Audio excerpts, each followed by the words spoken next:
The mere fact that being Chuck's first client in 1984, and after working with him for 3 days, going out and winning a major tournament, my first major tournament win in 4 years, certainly proved to me that this stuff really works. And there's no question in my mind that the S.E.A. system can help any golfer around the United States become the player that he or she wants to be. S.E.A. has helped me help myself. It's also helped me with my attitude. I no longer feel or am afraid to feel a bad shot coming on. It's also helped me win a tournament and top 10 on the 1987 money list. I think S.E.A. is the greatest. I think the S.E.A. program has helped me learn how to think clearly on the golf course, to concentrate when I need to concentrate, to focus in when I need to focus in. That helps me be more creative and be myself on the golf course, and that always helps you play your best golf.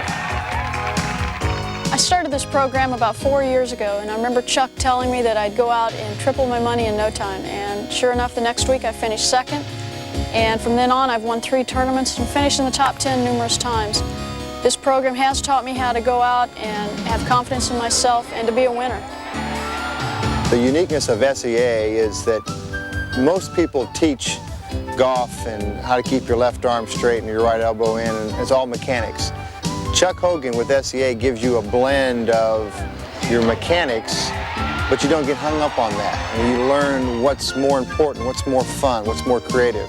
And many people come to S.E.A. for golf, but take home so much more. Oh, excellent shot. He has hit some magnificent golf shots today. That is very, very good.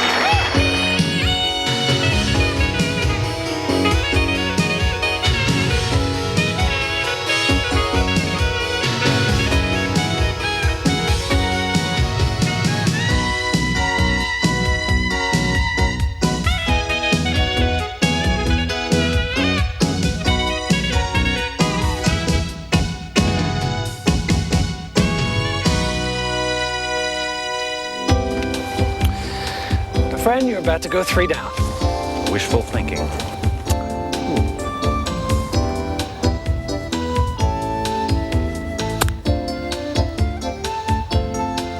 Ooh, I like it, I like it. Nice shot. Well, thank you very much.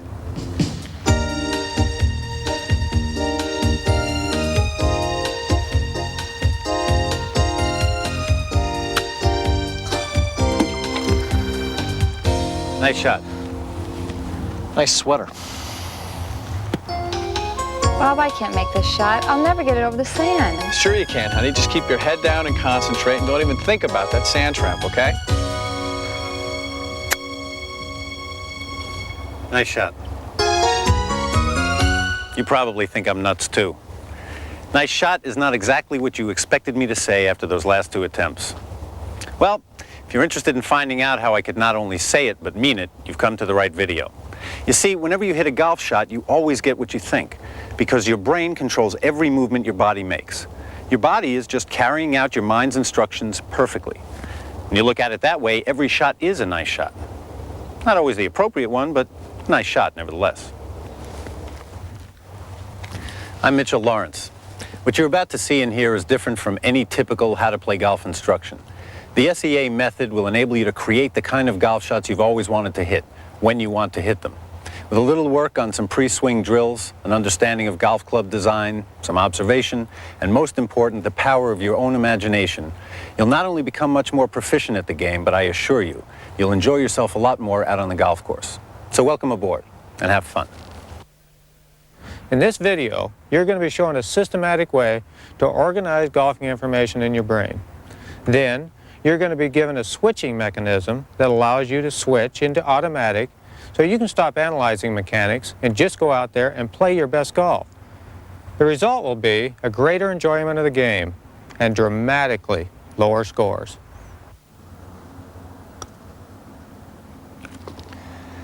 All those nice shots really do begin right here. Remember that guy whose ball ended up in the water? Let's go back and take a look to see what really happened. Nice lie. Of course, too bad I won't be able to take advantage of it. Yeah, here it is again, the water hazard. I hate this hole. Par 4, who are they kidding? Par 14, maybe.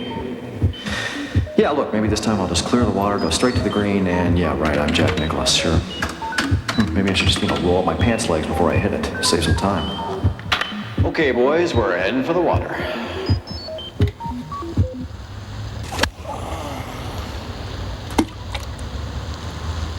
It's amazing he doesn't have more of a headache. The important point to get here is that your body really does only what the brain directs it to do. You therefore have the ability to redirect your brain, to redirect your body, to create the appropriate nice shot. And we all know how incredibly frustrating golf has been for us at times. Okay, most of the time. Usually it's because we're totally convinced that the answer is tied to a mechanical fault in our swing.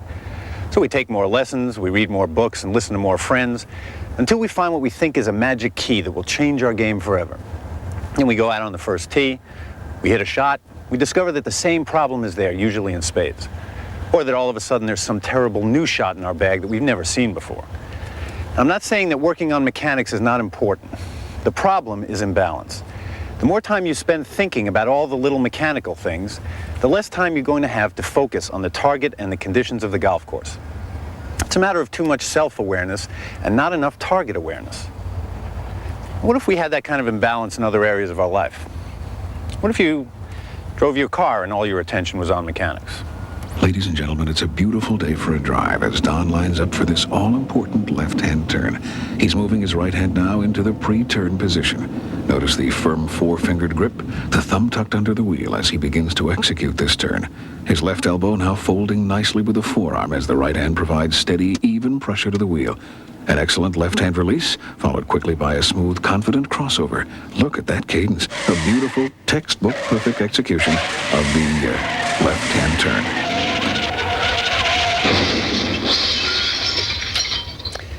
It's an extreme example, perhaps, but the connection should be obvious. Disastrous golf shots can result from the imbalance caused by concentrating only on mechanics. Don't worry, though, there's a solution. Balance can be created by blending self-awareness with target awareness. Look at this basketball player. He doesn't think about technique. He's already mastered it. He's simply able to use it, allowing him to just react appropriately to the target and the conditions surrounding it. Now, playing golf should and can work the same way. Except, of course, we don't have anyone guarding us, or a halftime buzzer to contend with. Lucky us. To play golf the way it's really meant to be played on a creative level, you've got to be keenly aware of all the changing conditions out on the golf course that relate to the target. You've got to react to the exact conditions of each shot, and that's pretty hard to do if you spend all your time thinking about mechanics. Take Iron Byron, the ball hitting machine, for example. It's got mechanics down to a T. It produces the perfect swing, but can that machine really play golf? It cannot generate choices of shots that you and I can, because it cannot react to the target and its conditions. You and I can, and that makes us geniuses. Okay, so we definitely have to have balance when we play golf. And it can be done. How? By making mechanics a habit. So you'll be able to rely on them, trust them, and use them as needed without ever having to consciously think about them again. By understanding the hows and whys of golf mechanics and giving full mental attention to the exercises in this tape, you'll be able to make mechanics a habit for life.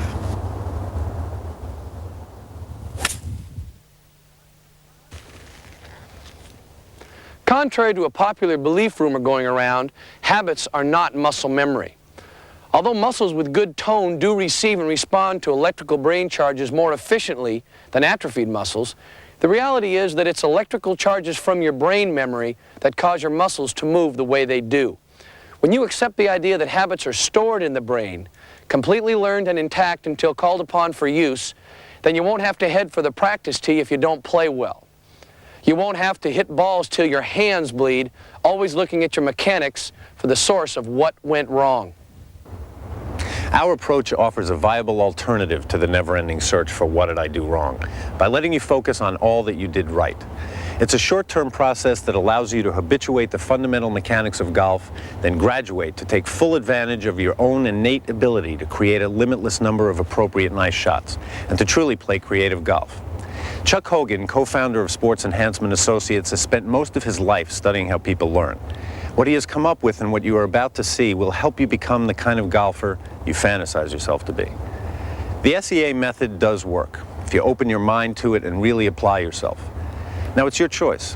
What would you rather do? Play golf mechanics or play golf? In this section, you will find that our learning system is as simple as 1, 2, 3. Even golf, which seems difficult to learn, becomes elegantly simple when information is properly organized in your mind. That's what makes our S.E.A. learning system so effective. Even touring pros who learned their mechanics years ago sometimes run into trouble. Now, it isn't because their information goes away or that their habits are lost. It's simply that they get temporarily disorganized. They just can't get the right information out at the right time, and they distrust themselves. They lack confidence because of this internal disorganization, and they get stuck in a what did I do wrong rut. Well, Chuck Hogan has developed a way out of that rut, and it's a way that works for everyone, not just touring pros. And maybe you learned your mechanics years ago. Maybe you're learning them now with the help of an instructor, or maybe you're learning pre-swing and swing mechanics for the first time as you watch this tape. No matter what you already know, the S.E.A. learning method will enable you to put organized information in your brain in a very systematic way so that you can totally trust in it. And you can call upon it instantly when and where you need it out on the golf course. Just one other point. It is quite impossible to be educated and not form opinions. Your perception of the S.E.A. golf mechanics may vary because of your personal learning. That's okay. We're not saying that there is only one absolutely correct way to grip a club or stand over a ball. The whole point of the S.E.A. method is the way you organize your golf mechanics in your brain. And that's what's going to make golf a lot more fun and ultimately lower your scores.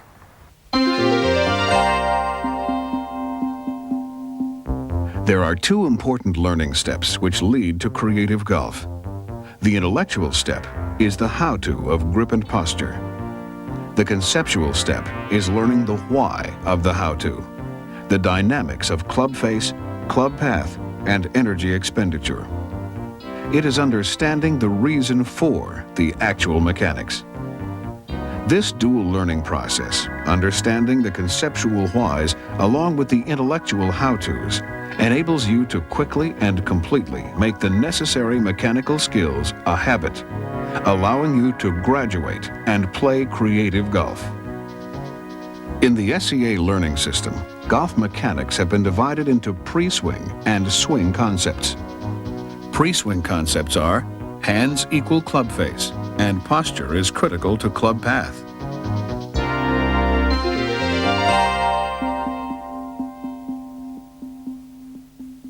Hands equal club face is the pre-swing concept that relates to how you grip the club.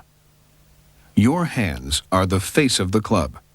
Whatever your hands do, the club face does. This concept that your hand position determines club face position is extremely important to understand, since it is exactly one half of the formula which determines the direction of the ball when struck by the club. Club path completes the formula for ball direction. Notice that the slightest rotation of the hands is matched by the exact same degree of rotation of the club face. When the club face strikes the ball in a square position relative to the path of the club, the ball goes straight. An open club face position will produce a slice or push, and a closed club face will create a hook or pull. The hands-face relationship is a constant. Your hands are the face of the club, so any hand movement is instant face movement. Hi, it's me again. I just wanted to stress one thing. If you don't really understand this concept, do not go on yet. It's impossible for learning to follow if the hands equal club face concept isn't absolutely clear. Once you've got the concept firmly in mind, what follows will make a lot more sense, and real learning can and will take place.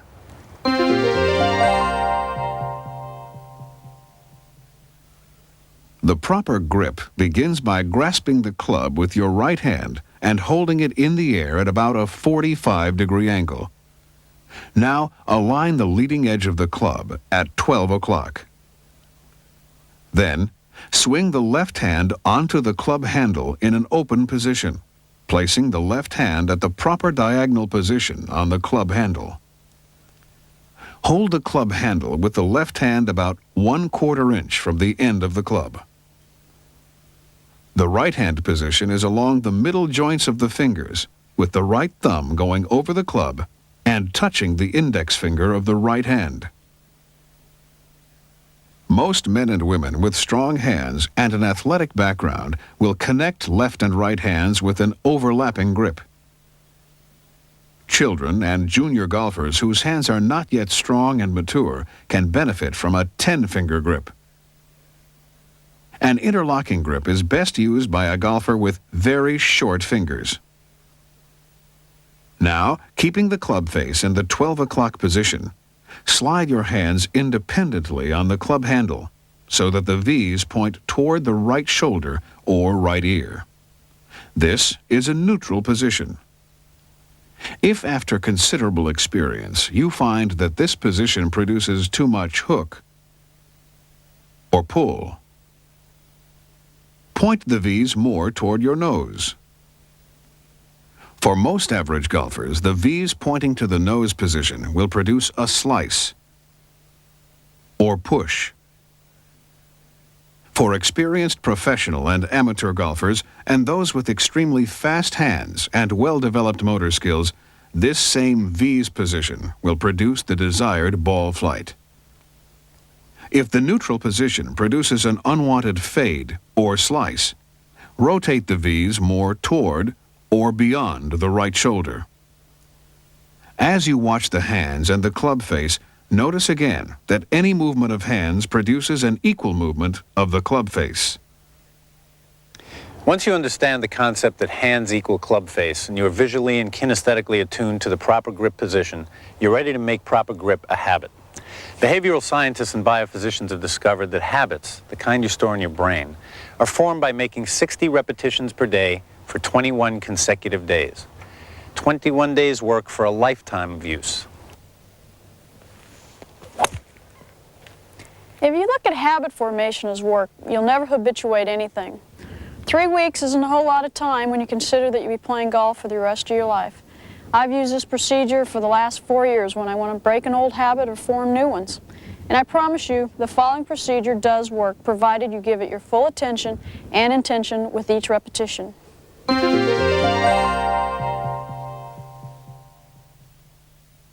Here is how to make proper grip a lifelong habit. First, put your left hand into position on the club handle. Then, your right hand. This is 1 repetition. To learn or relearn the proper grip, do this hand positioning procedure 60 times per day for 21 consecutive days. Do not skip a day. Do each repetition with full attention and intention. At the end of 21 days, validate. Claim for yourself that your grip is now a lifelong habit. Validation is a very important part of this process. It is acknowledging to yourself that you have successfully completed this task, and you now trust yourself completely.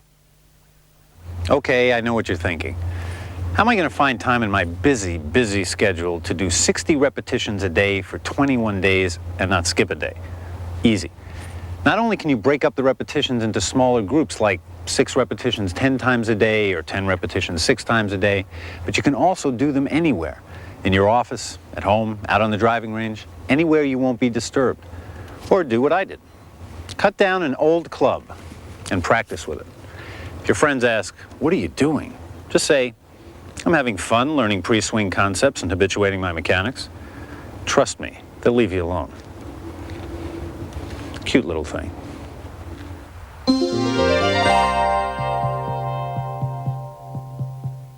Posture is critical to club path is the other key pre-swing concept to understand.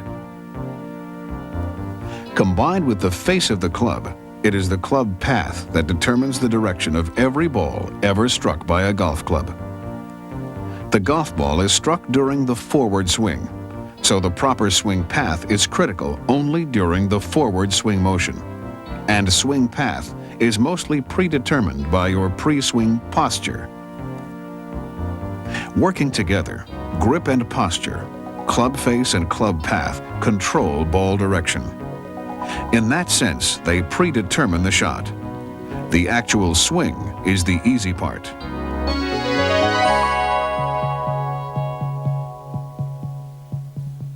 The proper posture position consists of knees flexed moderately as you assume a slight sitting position.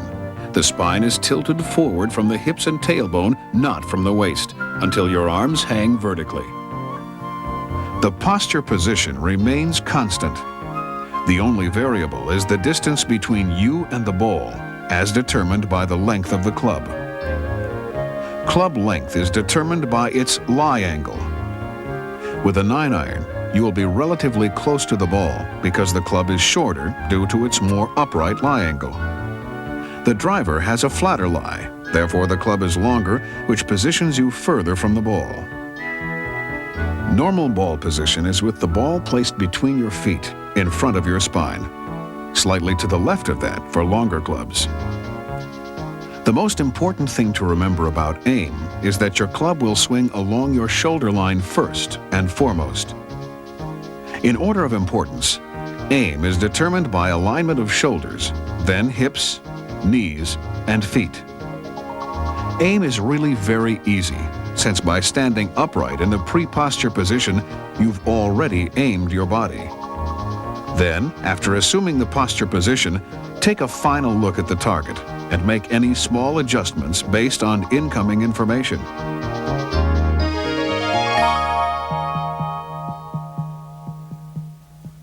To make posture a habit, practice assuming the proper posture position in front of a mirror. Repeat the posture positioning procedure 60 times per day for 21 consecutive days, giving full attention and intention to each repetition. Remember that daily repetitions may be divided up into smaller groups, such as 10 reps 6 times a day. At the end of 21 days, validate and claim your mastery of stance posture. It is now a habit you will have forever. As you've just seen, there are really very few things to be mastered before you swing. But these pre-swing concepts and mechanics must be mastered before graduation to creative golf is possible. You may be tempted to go out on the golf course and practice these skills before you have completed the 21-day process. Now, it's okay to go out and play golf, but while you're on the course, don't practice mechanics. If you do, you may become frustrated and bail out before the skills have time to become true habits. If this happens, you'll just stay stuck up here, always reaching for swing remedies that are actually rooted in the pre-swing concepts of grip and posture. When it comes to practice, the best place to do it is away from the course, and the best way is without using a ball. That way, when you go out on the course to play golf, you'll be able to do so without consciously thinking about mechanics. The S.E.A. approach to the golf swing is a departure from traditional instruction, which teaches that the swing is a series of things to do. In our view, the golf swing is simply and more accurately a few concepts to understand. There are 5 key concepts relating to the golf swing. Club design swing plane. Turn and balance. Conserve then expend. Rhythm and timing. Follow until through. A cumulative understanding of all 5 concepts will create a complete swing picture in your mind, followed by a beautiful, unified flow of physical swing motion as your mind understands and clarifies each of these concepts. As you watch these key concepts, keep in mind that they are concepts to understand, not things to do.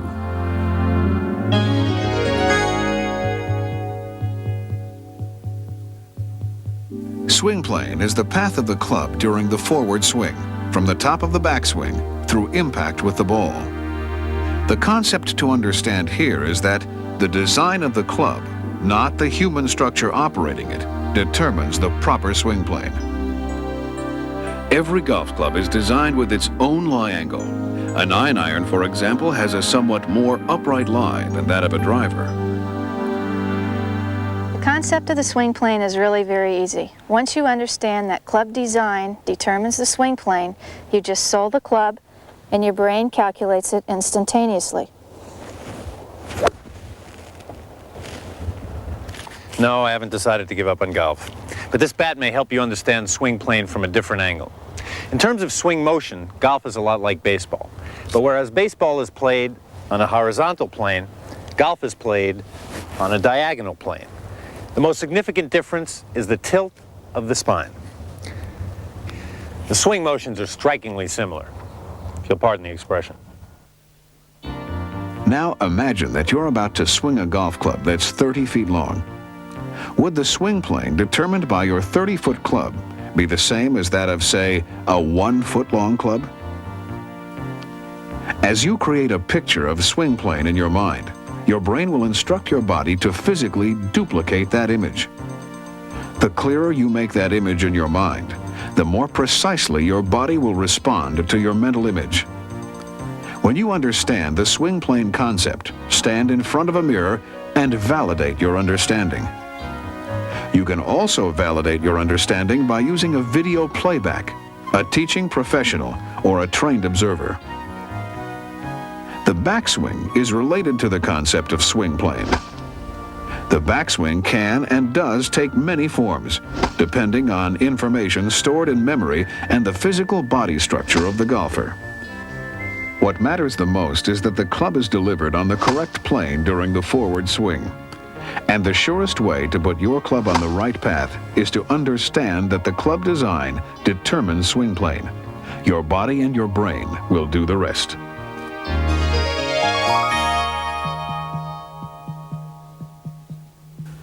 The golf swing is simply a balanced turning motion around a fixed center, the top vertebrae of your spine. Turn back, coiling your large back muscles. Turn as far as personally comfortable.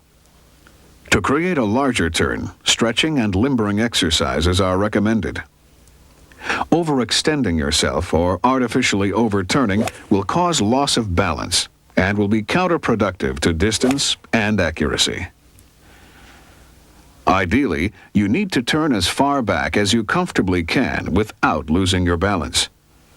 Turn and balance can only be properly achieved with lightness of feet. Shoe spikes are intended only to prevent slippage on wet or damp grass, not for riveting yourself to the ground. Remember, this is all conceptual. Continue to build upon your initial understanding, adjusting your sensory system, allowing it to tell you when you are in balance. Swing in front of a mirror with a dot on the mirror to represent the fixed center at the top of your spine. Watch yourself turn around that fixed center. Continued practice will give you more and more flexibility as you maintain balance while turning.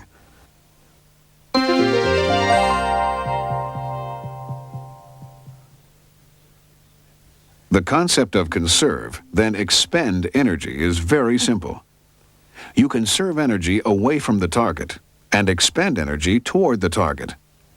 The same concept applies to virtually all other sports. Use the picture in your brain to translate your understanding into body action.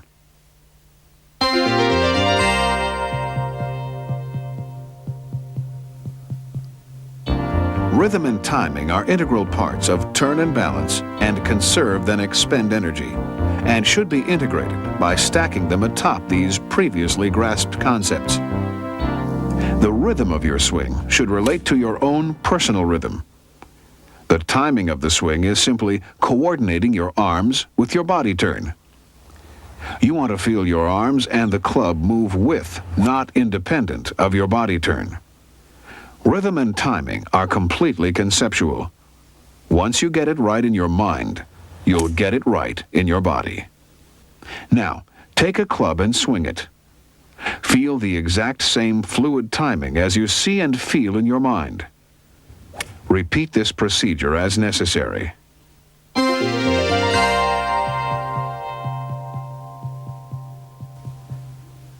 Follow-through means to do exactly what the two words say.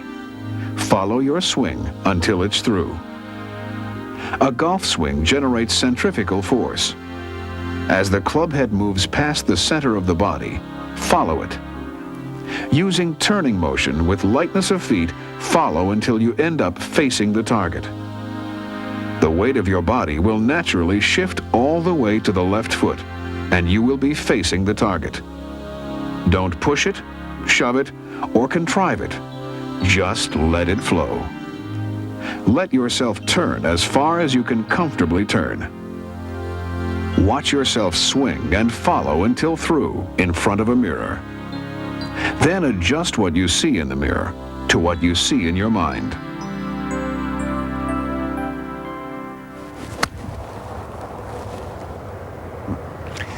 Once you approach golf with a precise and logical learning strategy instead of just hit or miss, a couple of important realizations will follow. One is that golf makes much more sense when you learn it this way. The other is discovering that by organizing your brain power rather than sending your mind in random directions, you'll be enormously more proficient. And so far, we've shown you how to apply our learning model to the concepts and mechanics of pre-swing and swing. But you can also use these same learning elements and apply them to putting, chipping, or any other aspect of golf. After you have accomplished the pre-swing and swing concepts, as well as making the mechanical skills into real habits that you can trust, you're now ready for the final critical link to creative golf.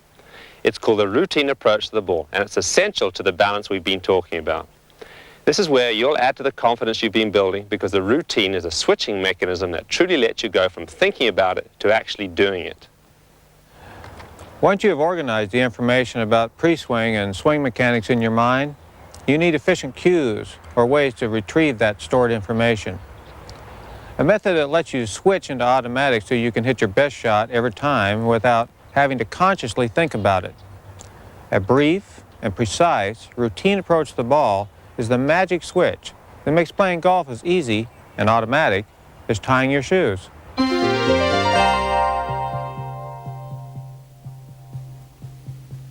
The routine approach to the ball, also known as the S.E.A. shot triangle, is a series of steps that will lead you from an open focus concentration style to a totally focused concentration as you create your shot based on the target and its conditions. The process begins as you approach the ball and begin to gather target data. The data can be hard, like the number of yards to the cup, or soft, like the feel of the breeze, the elevation of the green, or the length of the grass under the ball. Next, review the shot in your mind. See and feel it happen from beginning to end in complete, vivid detail. The importance of sensory images and your imagination as a resource for creative shot making cannot be stressed enough. It is the most powerful and useful tool you have to make golfing as fun, as enjoyable, and as rewarding as you can imagine. Next, based on the shot you just imagined, select the appropriate club. Now, ground yourself. Take a deep breath. Relax. And appreciate that there is only this shot, and that right now, nothing else matters. The key to grounding is relaxation. And like imagination, relaxation is one of your most powerful resources. Ground yourself. Cease talking aloud. Stop all internal dialogue, and rely entirely on your sensory experience. Then, approach the ball. This is something you do in your own personal way. It should be brief and exactly the same every time. Now take one last look at the target. Become engaged with the target. Let the target and its conditions direct your actions, just as the road directs you and your car to your destination. Then react, and the ball's gone. The last step isn't really a step in the physical sense. It's simply moving from thinking to doing.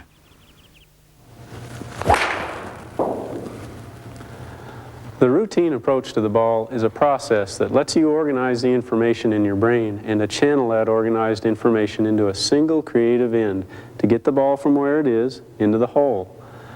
That's why learning and feeling comfortable with the shot triangle or routine approach to the ball is very important. The more routine this sequence becomes for you, the more easily and consistently you will be able to switch from self-awareness to target awareness. Let me explain why the routine is so critical. When you break this routine, you send an immediate message to the brain that says something's wrong. The brain, performing perfectly, does the only thing it can. It begins an all-out search for a remedy. It starts an internal dialogue which can lead to tension, lack of concentration, and of course, to quadruple bogeys. It's the difference between an organized brain and a disorganized brain. You've probably noticed when you're watching a tournament on TV that the pros who are playing best are usually the ones with a fully committed routine approach to the ball. Sometimes you may think, he's a machine. But in reality, it's that routine that allows the golfer to be anything but a machine, because it frees him to be totally creative.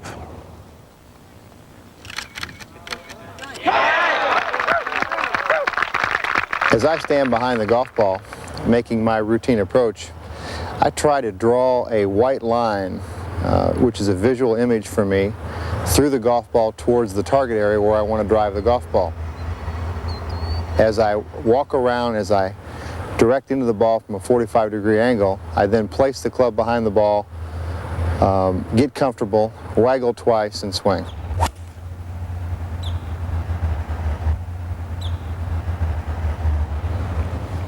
Well, there you have it. Well, actually, there you have most of it. But more about that in a second. This does wrap up the basic three-part learning process that will allow you to liberate all that creative shot-making potential you already have inside you. If you'll just relax, trust yourself, and fully commit to this method, I promise you, you'll enjoy greatest satisfaction and have the most fun you've ever had out.